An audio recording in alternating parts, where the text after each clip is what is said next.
Market Mantra. Market Mantra.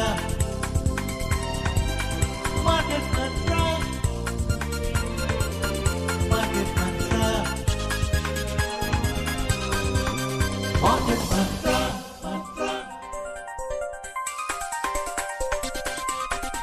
Market Mantra. This is Akashvani. Good evening and welcome to another edition of Market Mantra, in which we give you a complete update on the economic news of the day. And today being Saturday, we'll also be taking calls from you, our listeners, on any queries you may have on business, economic and stock market matters. But please remember that we do not address stock or company-specific queries. You can, of course, call us on 2331 4444, 2371 7117 and 2371 7106. I'm Gaura Dhawanlal with my co-anchor in Hindi, Amrish Saxena. नमस्कार। आर्थिक खबरों के कार्यक्रम market मंत्र के साथ हम हाजिर हैं। आज शनिवार है और हर एक शनिवार की तरह आज भी हम आपके प्रश्नों को सीधे कार्यक्रम में शामिल करेंगे। सवाल पूछने के लिए आप हमें इन नंबरों पर फोन कर सकते हैं 23314444 और 23717117 और हमारा तीसरा नंबर है 23717106। दिल्ली से बाहर के श्रोता इन नंबरों से पहले दिल्ली का STD कोड 011 भी डायल करें। लेकिन श्रोताओं याद रखें कि हम किसी खास शेयर या कंपनी से जुड़े सवालों के जवाब इस कार्यक्रम में नहीं दे पाएंगे। आपके सवालों का जवाब देने के लिए हमारे साथ आमंत्रित हैं वरिष्ठ आर्थिक विशेषज्ञ शिशिर सिन्हा। शिशिर जी नमस्कार, कार्यक्रम में आपका स्वागत है। जी नमस्कार, धन्यवाद। और आइए शुरू करते हैं अंग्रेजी में हेडलाइंस के साथ, जिसे लेकर मौजूद हैं Gaura धवनलाल। Thank you, Amrish, and Shishir. Once again, welcome to the program. Thank you. A quick look at the headlines, listeners. Budget session of Parliament to begin on 28th of this month.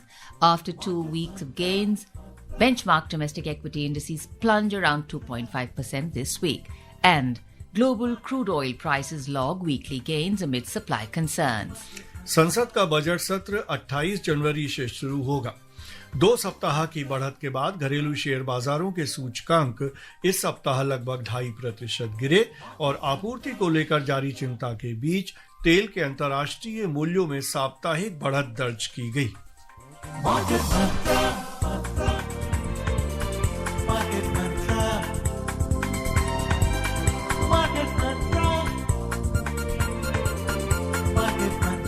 और आज की पहली खबर, घरेलू share बाजारों में लगातार 5 दिन से चली आ रही गिरावट के चलते सेंसेक्स और निफ्टी इस सप्ताह भी नीचे आकर बंद हुआ।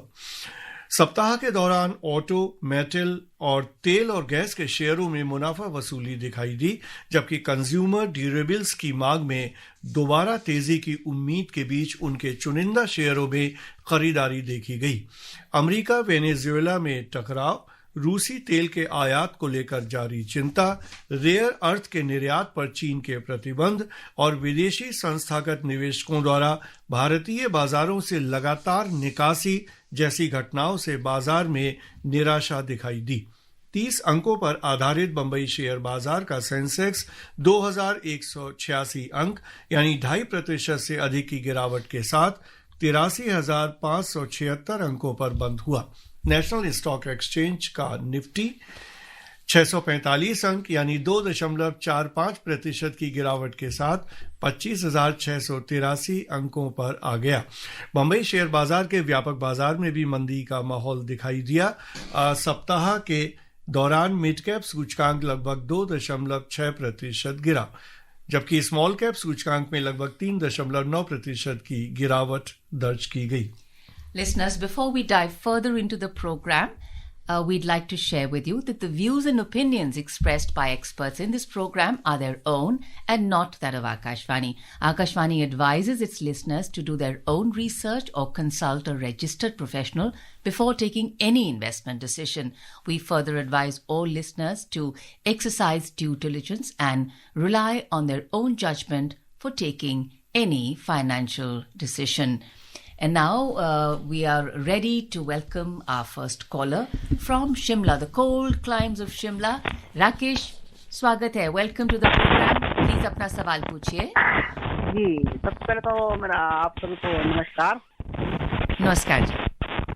जी, मुझे ये जानना था, जैसे मेरे पास 2-3 लाख रुपए, मैं बोर्ड में बताऊँ या काम करूँ, और सबसे पहली बार मैं पहली बार इससे जुड़ रहा हूँ, तो मुझे इसकी ट्रेनिंग कैसे मिल सकती है, क्योंकि मैं पहली बार मार्केट मंत्रा से जुड़ रहा हूँ. जी सवाल पूछिए. जी, तो मेरा सवाल ये है कि मुझे इसमें किस तरह से जो है जो निवेश करना चाहिए और किस तरह से पैसा लगाना चाहिए, ये जानना चाहता हूँ. इनके सवाल को अगर मैं सही से समझूं कि इन्होंने कहा कि मेरे पास 2 से 3 लाख रुपए हैं और वो कहाँ पे लगाना चाहिए. देखिए, इस समय में जो शेयर बाजार की स्थिति है वो बहुत ज़्यादा उतार चढ़ाव देखने को मिल रहा है, तो बेहतर ये होगा कि आप अभी शेयरों में सीधे निवेश करने से बचें. अगर आप SIP शुरू कर सके, सिस्टमेटिक इन्वेस्टमेंट प्लान, जो कि म्यूचुअल फंड के होते हैं, और उसमें आपके पास कई तरह के विकल्प होते हैं, चाहे आप इक्विटी में जाएं, चाहे आप डेट में जाएं, हाइब्रिड में जाएं.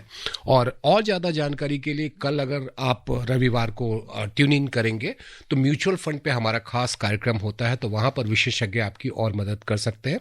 दूसरी तरफ जो है, आप डाकघरों की जो योजनाएं हैं, जहाँ पर ब्याज की दरें बैंकों के मुकाबले कहीं बेहतर है और वहां पर सुरक्षा भी ज्यादा है, तो आप उसमें कर सकते हैं. चूंकि आप पहली बार बाजार में आना चाहते हैं, तो बेहतर है कि आप शेयरों में सीधे सीधे निवेश करने से बचें. और यहाँ पर हम श्रोताओं को रुपए का हाल भी बता दें. विदेशी मुद्रा बाजार में अमरीकी डॉलर के मुकाबले रुपया 3 पैसे मजबूत हुआ. $1 की कीमत 90 रुपये 16 पैसे दर्ज की गई. अमरीकी टैरिफ को लेकर जारी बातचीत में अनिश्चितता और बढ़ते भू राजनीतिक तनाव के बीच निवेशक सतर्क दिखाई दिए. और अगली खबर बजट से जुड़ी हुई. बजट पूर्व बैठकों के क्रम में केंद्रीय वित्त मंत्री निर्मला सीतारमण ने आज राजधानी में राज्यों और केंद्र शासित प्रदेशों के वित्त मंत्रियों के साथ बैठक की. वित्त राज्य मंत्री पंकज चौधरी और मंत्रालय के वरिष्ठ अधिकारी भी बैठक में मौजूद रहे. संसद का बजट सत्र इस महीने की 28 तारीख से शुरू हो रहा है. From Mumbai, our next caller, Murtaza. Thank you for waiting, Murtaza. स्वागत है. Please ask your question. हाँ, नमस्ते मैडम. नमस्ते. बोलिए जी, सवाल पूछिए. मेरा सवाल ये कि सोना और चांदी का कम होगा. आप एक बारी रिपीट करेंगे मुर्तजा? आवाज थोड़ी ऊपर नीचे जा रही थी. एक बारी फिर से पूछ लीजिए. मेरा सवाल है कि सोना और चांदी का राइट. मुर्तजा जी, ये बहुत ही महत्वपूर्ण मुद्दा है इस समय में कि सोने और चांदी की स्थिति क्या रहेगी. खास तौर पे 2025 की बात करें तो सोने में लगभग 60 से लगकर 70% के बीच में मुनाफा हुआ है. चांदी में 100% से भी ज़्यादा, दुगने से भी ज़्यादा उसमें मुनाफा हुआ है. तो जाहिर सी बात है, सभी की नज़र सोने और चांदी पर है. ध्यान रखिएगा कि जब तक दुनिया में किसी भी तरीके की अनिश्चितता बनेगी, सोने और चांदी आसमान छूने लगेंगे. और अभी के समय में हमने देखा है कि जिस तरीके से एक घटनाक्रम हुआ, उस घटनाक्रम के बाद फिर से सोने और चांदी में जो है वो तेजी देखने को मिल रही है. तो आप अगर सोने और चांदी में निवेश करना चाहते हैं तो कृपया करके आप बिस्किट लीजिएगा, या फिर आप ETF में जो है एक्सचेंज ट्रेडेड फंड है उसमें लगा सकते हैं. गहने में आप निवेश नहीं करते हैं, बल्कि गहने की खरीदारी आप अपनी भावनाओं के लिए, आप अपने इमोशंस के लिए करते हैं. और दिल्ली से हमारे श्रोता अमित लाइन पे हैं. अमित नमस्कार, बताइए क्या पूछना चाहते हैं. हाँ, नमस्कार सर. मैं अमित झा बात कर रहा हूँ सर, न्यू दिल्ली से. जी. सिन्हा सर से मेरा 2 प्रश्न है सर. एक तो बजट से संबंधित है और एक यूएस से संबंधित है. तो जो यूएस अभी कुछ दिनों बाद से आ रही है सर कि 500% टैरिफ लगा सकता है यूरोप रूसिया से इंपोर्ट करने वाले, ऑयल इंपोर्ट करने वाले कंट्री के लिए. क्या किस हद तक ये बात सही है सर? और दूसरी चीज सर कि जो उसके फिर हमारे पास ऑप्शन क्या रहेंगे. दूसरा ये कि बजट में इस बार आपके हिसाब से किन सेक्टर पे ज्यादा फोकस करने की संभावना है सर? ज्यादा मतलब बजट में एलोकेशन किन सेक्टर को वरीयता दी जाएगी? धन्यवाद सर. देखिए, पहला जो प्रश्न है, जो 500% जो टैरिफ की बात है, ये एक विधेयक वहां पर एक वहां के सेनेटर है जिन्होंने प्रपोज किया है, और ये कहा जा रहा है कि उस विधेयक को राष्ट्रपति डोनाल्ड ट्रंप की जो सहमति है, अभी उस पर चर्चा होनी है सदन में, और उसके बाद जो है वो कब कानून बनता है ये अभी देखना है। तो अभी वो एक प्रस्ताव के तौर पर है, एक विधेयक के तौर पर है। जाहिर सी बात है कि अगर 500% सीमा शुल्क लगाने की बात की जाती है तो भारत जैसे देशों के लिए बहुत ही ये बुरी खबर होगी, क्योंकि हम पहले ही 50% की वजह से प्रभावित हुए कई क्षेत्र हैं हमारे, चाहे वो कपड़े की बात करें या फिर हम टेक्सटाइल जेम्स एंड ज्वेलरी की बात करें, तो उसका असर तो भारत पर पड़ेगा और साथ ही साथ दुनिया के कई और देशों पर भी पड़ेगा। लेकिन अभी आप ध्यान रखिए कि वो एक प्रस्ताव है, उस पर कोई अंतिम फैसला जो है वो नहीं लिया है, और फैसला क्या होगा उस पर अभी अनुमान लगाना उचित नहीं है। एक और बात पे आप ध्यान रख सकते हैं, नजर रख सकते हैं कि अगले सप्ताह जो है उम्मीद है कि अमेरिका की सर्वोच्च अदालत में जो 50% टैरिफ लगाया गया है उसके ऊपर फैसला आना है, वो भी आगे की दशा दिशा जो है वो तय करेगी।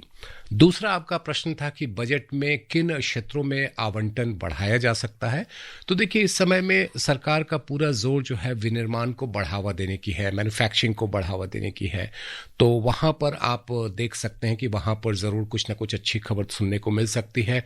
मेक इन इंडिया हो या PLI हो, इन सब चीजों पे आप ज्यादा अच्छी खबरें सुनने को देख सकते हैं। बाकी जो ट्रेडिशनल जो सेक्टर्स हैं, पारंपरिक क्षेत्र हैं, चाहे वो कृषि की बात करें या फिर रक्षा की बात करें, उनमें आवंटन जो है वो तो रहेगा ही रहेगा और उसमें आप बढ़ोतरी होते हुए देखेंगे। लेकिन फोकस की एरिया की हम लोग बात करें तो विनिर्माण पे हम ज्यादा देख सकते हैं। Our next caller is from Delhi, Yogesh. Yogesh, welcome. Please ask your question. Thank you so much. मेरे दो सवाल हैं, जिसमें से पहला सवाल नीति को लेकर के है, निवेश के बजाय। जी, तो मेरा पहला सवाल ये है कि जो हम लोग अब चाइना को लेकर के नजदीकियां, मीडिया भी दिखा रहा है कि चाइना हमारे सपोर्ट में है क्योंकि चाइना भी सेम चीज झेल रहा है। तो ये क्या ऐसा तो नहीं है कहीं पे कि हम अब चाइना की तरफ को झुकने लगे और अमेरिका हमारे को साइड लाइन कर दे, फिर बाद में चाइना में साइड लाइन कर दे, क्योंकि चाइना का ऑलरेडी पहलगाम में और कई चीजों में गलत रुख रहा है।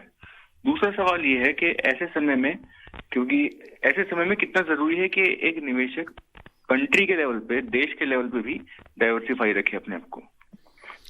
देखिए, पहले प्रश्न का जवाब देना बहुत ही मुश्किल है, क्योंकि सरकार की नीति किस मामले में क्या होती है। जाहिर सी बात है कि हमारे लिए इस समय महत्वपूर्ण ही हो जाता है कि हम वैकल्पिक बाजार और वैकल्पिक जो हमारे क्षेत्र हैं वहाँ पर हम किस तरीके से आगे बढ़ सकते हैं। तो आपने जो कहा कि चीन से नज़दीकियों की बात है या अमेरिका से दूरी रखने की बात है, ये काफ़ी चर्चाओं का विषय है और इस पर हम बहुत ज़्यादा अटकलें नहीं लगा सकते कि आने वाले दिनों में क्या हो सकता है। लेकिन हाँ, एक बात तो ज़रूर है कि हमारे लिए जो बेहतर विकल्प साबित होगा, हमारी सरकार उस पर ज़रूर फैसला करेगी। दूसरा, इसी से जुड़ा हुआ मुद्दा है, आपने कहा कि जो अनिश्चितता है उसमें एक निवेशक के लिए विविधीकरण क्यों जरूरी है। देखिए, विविधीकरण तो वैसे भी जरूरी है। और कहते हैं ना, एक पुरानी कहावत है कि सभी अंडे एक बास्केट में नहीं रखना चाहिए। तो एक टोकरी में सभी अंडे रखेंगे तो उसका नुकसान होने की आशंका जो है वो ज्यादा होती है। तो आप डाइवर्सिफाई वैसे भी करें, विविधीकरण आप वैसे भी करें, और जैसे जैसे उम्र का बदलाव होता है उस हिसाब से शेयरों में, चाहे बॉन्ड में या फिर बैंकों में या डाकघरों की योजनाओं में, सोना में, चांदी में, उसमें आपको अलग अलग निवेश जो है वो करते रहना चाहिए।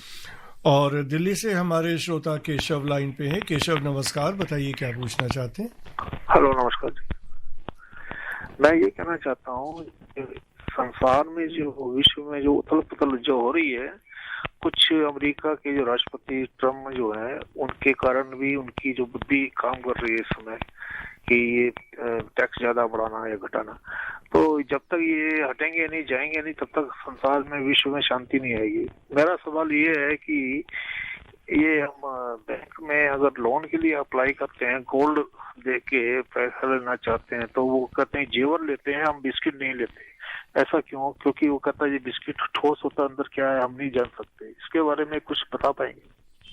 देखिए, पहली बात कि बैंक लोन लेने के मामले में कोई भी बैंक या कोई भी एनबीएफसी अगर आपसे इस तरीके का कहता है कि बिस्किट के अंदर क्या होता है उसकी हम जांच नहीं कर सकते हैं, वो गहनों की भी पड़ताल करते हैं, तो आप इसकी शिकायत कर सकते हैं, बैंकिंग ओम्बड्समैन से कर सकते हैं। बिस्किट को लेने में कोई भी अगर अस्वीकार करता है या उसमें मना करता है तो आप उसकी शिकायत ज़रूर करें, क्योंकि सोने के बिस्किट में ज़्यादा संभावनाएं होती है बजाय गहने और बाकी जो दूसरे विकल्प होते हैं। तो आप उसकी शिकायत ज़रूर करें, और कोई भी बैंक अगर आपको मना कर रहा है तो उससे उसकी वजह केवल ये कहना कि सोने के बिस्किट के अंदर क्या है, वो कोई कारण जो है वो ठोस कारण जो है वो नहीं हो सकता है। Our next caller, Mr. KK Sinha from Faridabad. Mr. Sinha, welcome. Please अपना सवाल पूछिए. Hello. Hello. Please ask your question, Mr. Sinha. Yes. Hello. जी, आप सवाल पूछें सिन्हा साहब। सर, मेरा ये सवाल है कि चिप मेकिंग कंपनियां जो अपने इंडिया की हैं, उनके शेयर आजकल काफी गिरे हुए हैं। जानना ये था कि ट्रम्प टैरिफ या अमेरिका में इसका कितना हिस्सा एक्सपोर्ट होता है और कितना हम लोग डोमेस्टिक कंज्यूमशन पे डिपेंड करते हैं। देखिए, दुनिया भर में आर्टिफिशियल इंटेलिजेंस के कंपनियों में उनके शेयरों में बहुत अच्छी स्थिति नहीं है।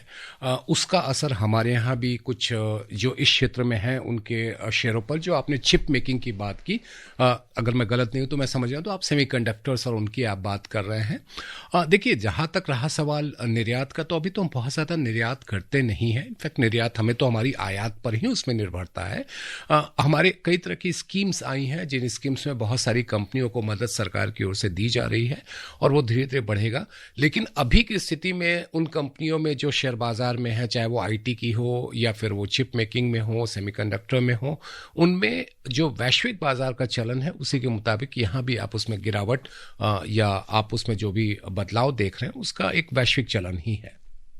और गुजरात से हमारे श्रोता धीरज लाइन पे हैं। धीरज, नमस्कार, बताइए क्या पूछना चाहते हैं। नमस्ते sir. For a while, our government has launched policies on maritime boats, port shipbuilding, and river coast development.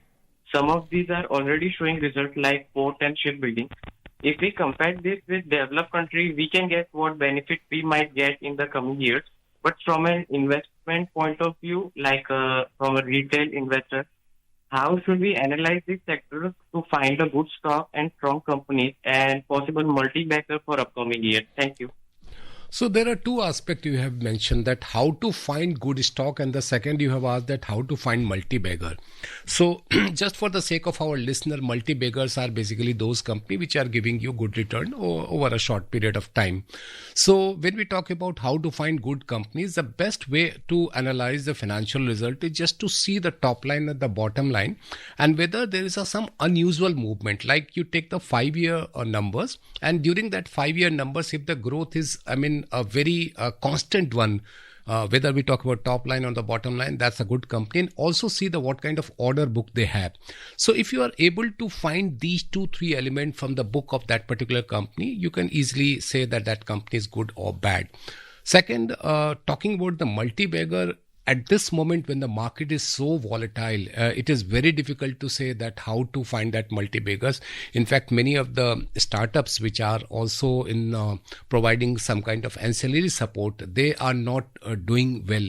So at this moment, I would say that multi-bagger, rather than focusing or going on multi-bagger, I would say that please focus on the company which have a long-term fundamental, good and strong fundamentals.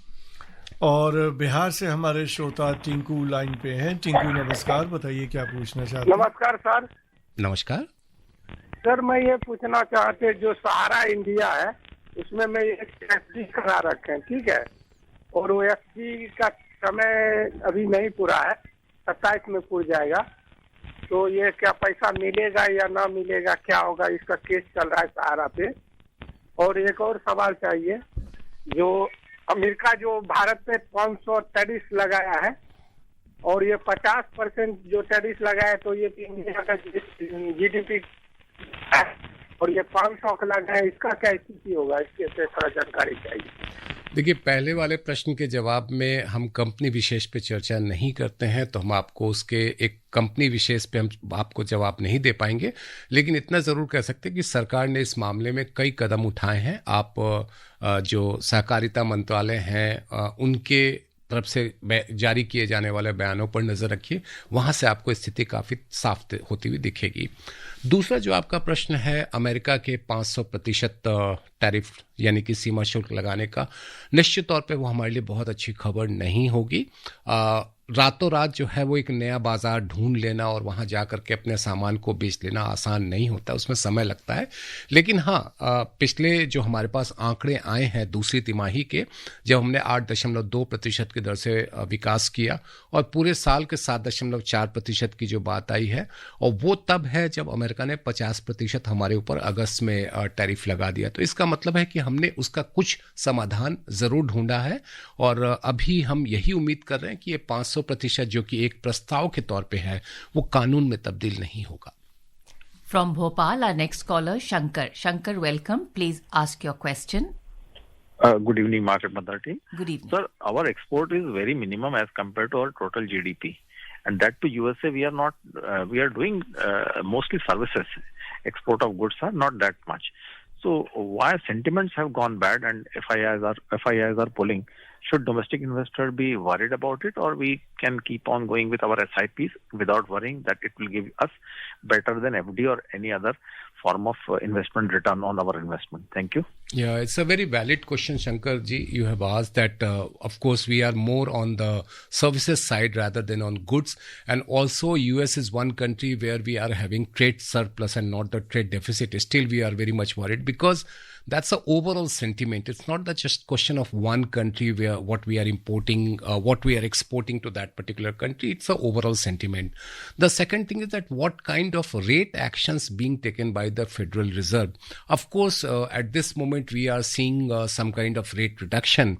And if you can remember, just yesterday, US President Donald Trump has talked about capping the interest rate on the credit card. That's a very unique thing, and that is also showing that what kind of movement we are going to see on the interest rate front.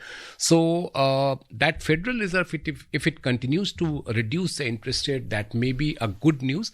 But overall sentiment is not very favorable because of the uncertainty, and especially after that US action against Venezuela. So that uncertainty is affecting. The next part of your question was that as a SIP investor, should be worried or should we stay? My advice would be please continue, because SIP is not something where you are putting money for 1 year or 6 months. You have to put money for say 5 year or 7 year. And normally equity, we have seen that over a period of time, it has given decent return and also in some cases good return. Shishir, before we move to our next caller, let's take a quick look at the US markets. Wall Street closed higher yesterday, buoyed by gains in chip stocks. However, a weaker than expected jobs report altered expectations for interest rate cuts by the Federal Reserve this year. Among the major indices, the Nasdaq Composite Index surged 0.8%, the S&P 500 advanced over 0.6%, and the Dow Jones Industrial Average increased nearly 0.5%. For the week, three main indices all gained sharply. Dow added 2.3%, Nasdaq rose 1.9%, the S&P 500 climbed 1.6%. On the economic front, the U.S. Bureau of Labor Statistics reported that both total non-farm payroll employment, which increased by 50,000, and the unemployment rate at 4.4% showed little change in December last year. Welcoming our next caller, Kapil from Mumbai. Kapil, welcome. Please ask your question. Thank you madam. Good evening everyone. Good evening. अभी जैसे सिन्हा साहब ने बोला कि 2025 में gold ने 60% की return the है और more than 100% in silver. So what is the prediction for 2026? Can you please assist us? Thank you very much. Kapil sir, आपने बहुत ही कठिन सवाल मुझसे पूछ लिया है कि इस साल सोने और चांदी की स्थिति क्या रहेगी. लेकिन एक अनुमान, जैसा कि हमेशा हम कहते रहे कि एक कह लीजिए कि एक विरोधाभास है कि दुनिया में जब कभी भी उठापटक हो तो सोना उतनी तेजी से ऊपर भागता है।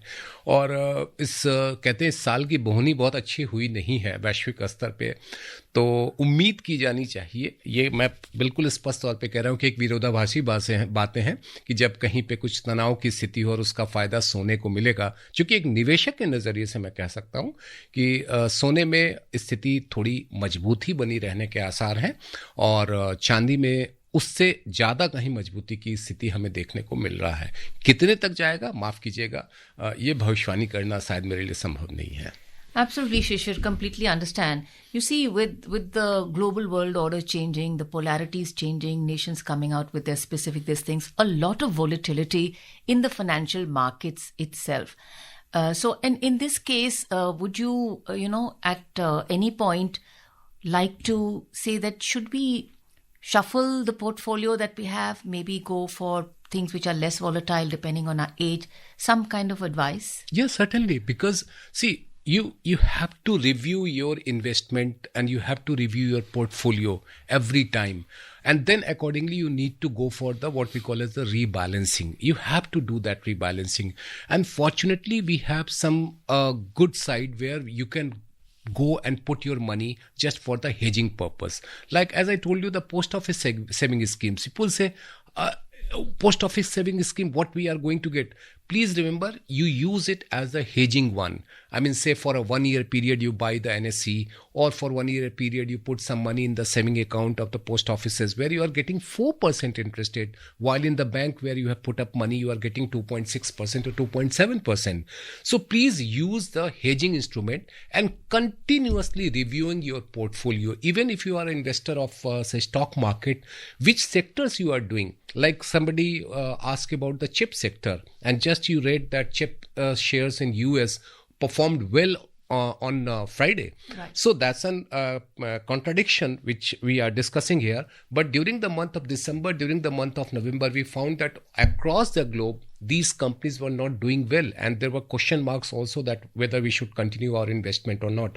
So the best thing is review it, rebalance it, and the best thing is diversify it. Don't put everything in just one sector or one particular instrument. Equity, debt, gold, silver, and according to your age. If your age is less than 40, put more money in the equity. If your age is more than 40, reduce the exposure in equity, go for debt instrument, and also put at least 10% in gold or silver, either in the form of say biscuit or in the form of gold ETF. And also, I think to moderate our expectations. I think somewhere our expectations are we cannot, the problem is that we cannot cap our profit. We never say that this much profit is sufficient for me. Right. I mean, you can have just 4 roti, 4 chapati, but when somebody asks you how much money you want to earn, you don't have any answer. So that's a big problem. Well put. I think Amrish has a question, but before that, Amrish, permit me to just quickly look at the oil prices. Global crude oil prices edged higher yesterday on rising supply concerns tied to intensifying protests in Iran. On Friday, Brent crude futures added almost 2.2% to settle at $63.34 per barrel, while WTI crude futures rose over 2.3% to close at $59.12 per barrel.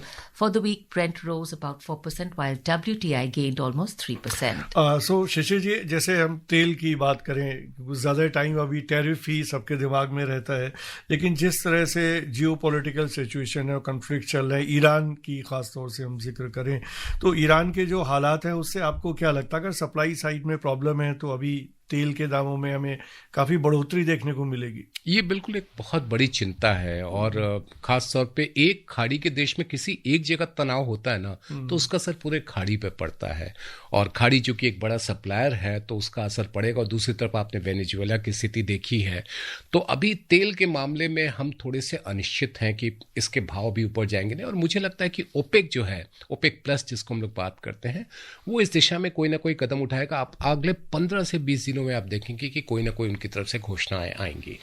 तो विश्व अर्थव्यवस्था पे आपको लगता है कि इसका अभी असर हमें काफी विपरीत कुछ देखने को मिल सकता है। बिल्कुल पड़ सकता है, और वैश्विक परिस्थितियां अभी वैसे भी बहुत अनुकूल नहीं है। So wait and watch, as we say, Precisely. and very dynamic situation. Very dynamic and very evolving. Every day you have one news which is affecting the entire thing. True. जी, और चलते हैं कार्यक्रम की समाप्ति की ओर। शिशिर जी, इस कार्यक्रम में भाग लेने, प्रमुख खबरों पर चर्चा करने और श्रोताओं के प्रश्नों का उत्तर देने के लिए आपका बहुत बहुत धन्यवाद। Absolutely, Shishir. Thank you once again. And now, before we close, a reminder of the headlines. Budget session of Parliament to begin on 28th of this month. After 2 weeks of gains, benchmark domestic equity indices plunge around 2.5% this week. And global crude oil prices log weekly gains amid supply concerns. And that's all for today. Namaskar. नमस्कार।